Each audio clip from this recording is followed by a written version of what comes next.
เป็นคูดพายางาแม่รู้คริสต์เป็นเอ็มยางา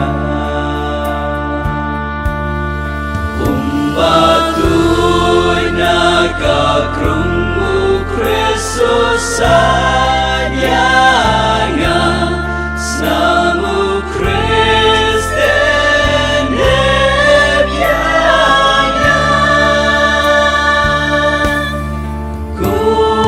Kucing syaleben Tupen klan syuyanga Krisbabha Shashko yanga Hapoki jingmong Jong mitrai aingan ri Awat syangan klano nami Nunong Tulang tudayanga at miyap tukod yana Mangan wan syami lang kiriw kujong me Banyarot ang yami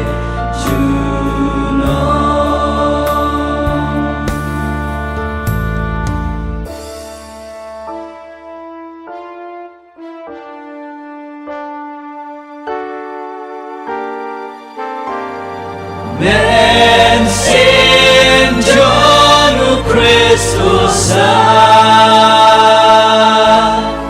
Hakmi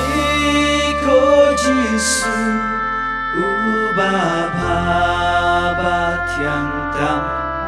Ngadam ngungon hakmat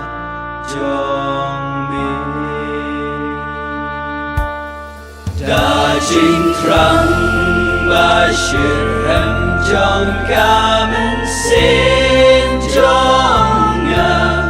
ngayay tway kepadyami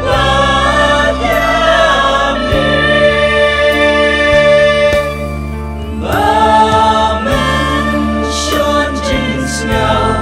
adon ujajong nga kajing Kermen jingi Tushon jin kusai Bashishaya kapo Bat kamon skemban lehano